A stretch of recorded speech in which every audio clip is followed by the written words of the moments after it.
और अब आपको आज तक की खबरदार करती एक्सक्लूसिव ब्रेकिंग न्यूज बताते हैं। 12 राज्यों तक फैले 100 करोड़ रुपए के इंश्योरेंस घोटाले का पता चला है।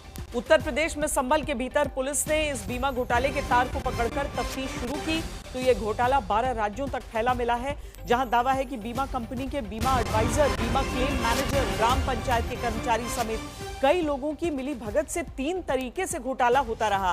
पहले गरीब बीमार लोगों का बीमा फर्जी तरीके से करा के उनकी मौत पर यह पैसा परिवार को न देकर खुद हड़पा गया। फिर दावा है कि गरीब लोगों की बीमा करा के उनकी हत्या करके मौत को सड़क हादसा दिखाकर पैसा डकार लिया गया।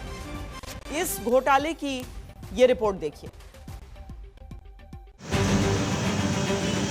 जिस संभल को हाल में शाही मस्जिद के सर्वे, हिंसा, तनाव के लिए देखा सुना गया, उसी संभल से आज तक आपको एक ऐसे सच की रिपोर्ट से खबरदार करने जा रहा है जिसे सुनकर, देखकर आप कहेंगे, हे भगवान, ये सब क्या हो रहा है। पहले मुर्दों का इंश्योरेंस करा के करोड़ों का घपला हुआ।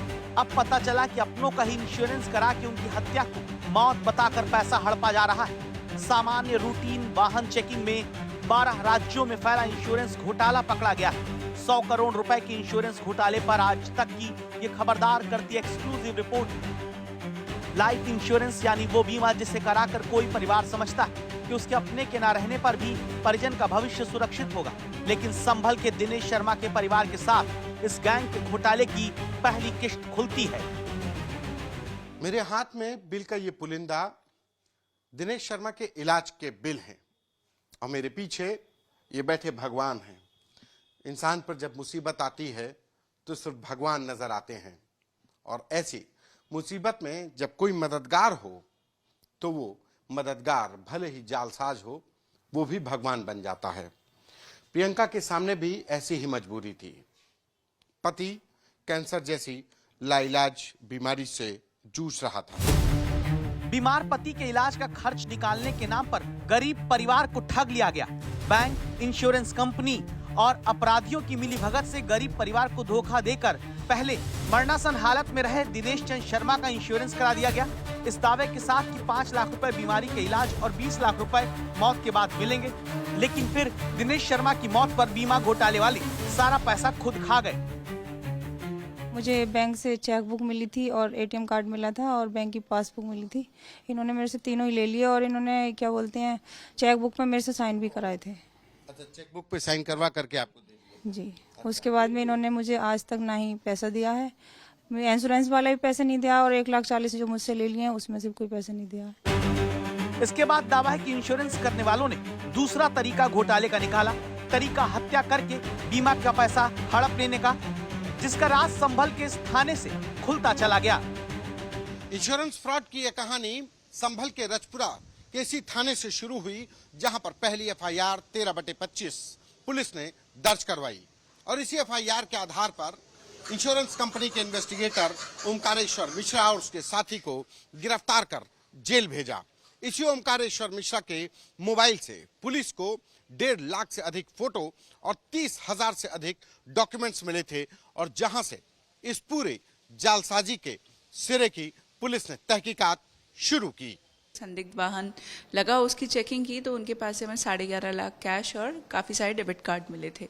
उसी में जब हम लोग डिग करते चले गए, जांच करते चले गए, तो पूरी ये कहानी निकल के आई कि इन लोगों का जो गिरोह है, मतलब ओमकारेश्वर मिश्रा करण, इसके फ़ोन में जब हम लोगों ने विक्टिम्स की प्रोफाइल्स देखी तो इनके विक्टिम्स जो हैं गुजरात से लेके असम तक के थे। मतलब जिन केसेस के ऊपर वो काम कर रहा था, जो जहाँ पे वो इन्वेस्टिगेट करता था, ओमकारेश्वर मिश्रा अपने आप को इन्वेस्टिगेटिंग ऑफिसर बताता था, और 2 इंश्योरेंस कंपनीज की थर्ड पार्टी इन्वेस्टिगेशन वो कराते हैं अर्ली क्लेम्स के केसेस में।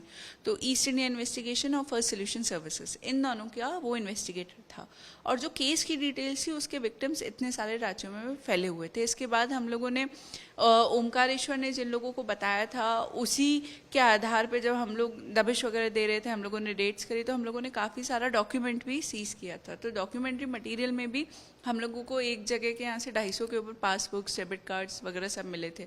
वो पासबुक्स भी जो है गुजराती बैंक, गुजरात के लोगों के पासबुक्स हमें यहाँ के लोगों के पास से मिले, असम के, छत्तीसगढ़, वेस्ट बंगाल।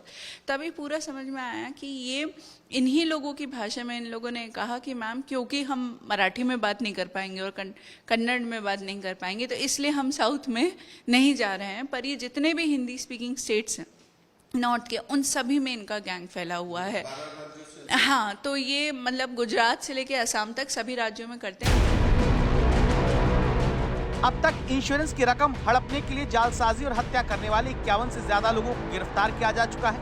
3 ने कोर्ट में सरेंडर किया है। 17 FIR लिखी जा चुकी है। पता चला है कि आशा वर्कर ग्राम सचिव का नेटवर्क तक इस गैंग में शामिल रहा है, जो बेहद बीमार गरीबों के नाम पर बीमा करा के पैसा हड़पवाते रहे। इसके अलावा गरीबों के नाम पर बीमा करा के उनकी हत्या का भी खेल होता रहा। ऐसा ही दिव्यांग दरियाब के साथ दावा हुआ, जिसके नाम पर 51 लाख की 5 पॉलिसी उसी के साथी ने ली और फिर दरियाब की हत्या करके उसे सड़क हादसा दिखा दिया गया। पॉलिसी एडवाइजर से लेकर बीमा क्लेम की जांच करने वाले की मिलीभगत से सारा पैसा खा लिया गया। मर चुके मरने वाले लोगों के इंश्योरेंस की रकम को हड़पने के इस धंधे में हत्या भी हुई और हत्या की जगह बनी संभल की वो सड़कें जो सुनसान होती थी, जहां पर ना CCTV होता था और ना ही गवाही के लिए कोई इंसान। और ऐसी ही सड़कों पर टारगेट किए गए शख्स को लाया जाता, पहले उसे नशे में धुत किया जाता और फिर सुनसान इलाके में ले जाकर सिर पर वार और फिर बेहोशी की हालत में उसके ऊपर गाड़ी चढ़ाकर एक्सीडेंट का रूप दिया जाता। और एक्सीडेंट का रूप देने के बाद FIR दर्ज होती। पुलिस अज्ञात वाहन की चपेट में आकर मौत के केस में फाइनल रिपोर्ट लगा देती और यहीं से फिर शुरू होता था हत्या के बाद उस हत्या की हुई कमाई से इंश्योरेंस की रकम को हड़पने का पूरा कारोबार। अब इस पूरे गोरख धंधे की जांच में दावा है ED तक को आना पड़ रहा है, क्योंकि इंश्योरेंस कंपनी से लेकर ग्राम पंचायत स्तर तक और फिर बैंक के कर्मचारियों तक का ये वो नेटवर्क है जहां गरीबों के हक का पैसा या तो मारा जा रहा है या फिर गरीबों को ही मार दिया जा रहा है। संतोष कुमार शर्मा, संभल, आज तक। बहुत डराने वाला ये पूरा मामला है, 12 राज्यों तक फैला हुआ। और जैसा कि आप पुलिस अधिकारी को भी सुन रहे थे कि उनकी तरफ से ये बताया गया कि जिन राज्यों की बोली नहीं बोल सकते हैं वहां तक नहीं गया, 12 राज्यों में। लेकिन और 100 करोड़ का यह बीमा घोटाला, इस बीमा घोटाले की एक एक कहानी जैसे जैसे सामने आ रही है वैसे वैसे और ज्यादा सतर्क होने की जरूरत है। आगे देखिए। अब तक इंश्योरेंस की रकम हड़पने के लिए जालसाजी और हत्या करने वाले 51 से ज्यादा लोगों को गिरफ्तार किया जा चुका है। 3 ने कोर्ट में सरेंडर किया है। 17 FIR लिखी जा चुकी है। पता चला है कि आशा वर्कर ग्राम सचिव का नेटवर्क तक इस गैंग में शामिल रहा है, जो बेहद बीमार गरीबों के नाम पर बीमा करा के पैसा हड़पवाते रहे। इसके अलावा गरीबों के नाम पर बीमा करा के उनकी हत्या का भी खेल होता रहा। ऐसा ही दिव्यांग दरियाब के साथ दावा हुआ, जिसके नाम पर 51 लाख की 5 पॉलिसी उसी के साथी ने ली और फिर दरियाब की हत्या करके उसे सड़क हादसा दिखा दिया गया। पॉलिसी एडवाइजर से लेकर बीमा क्लेम की जांच करने वाले की मिलीभगत से सारा पैसा खा लिया गया। मर चुके मरने वाले लोगों के इंश्योरेंस की रकम को हड़पने के इस धंधे में हत्या भी हुई और हत्या की जगह बनी संभल की वो सड़कें जो सुनसान होती थी, जहां पर ना CCTV होता था और ना ही गवाही के लिए कोई इंसान। और ऐसी ही सड़कों पर टारगेट किए गए शख्स को लाया जाता, पहले उसे नशे में धुत किया जाता और फिर सुनसान इलाके में ले जाकर सिर पर वार और फिर बेहोशी की हालत में उसके ऊपर गाड़ी चढ़ाकर एक्सीडेंट का रूप दिया जाता। और एक्सीडेंट का रूप देने के बाद FIR दर्ज होती। पुलिस अज्ञात वाहन की चपेट में आकर मौत के केस में फाइनल रिपोर्ट लगा देती और यहीं से फिर शुरू होता था हत्या के बाद उस हत्या की हुई कमाई से इंश्योरेंस की रकम को हड़पने का पूरा कारोबार।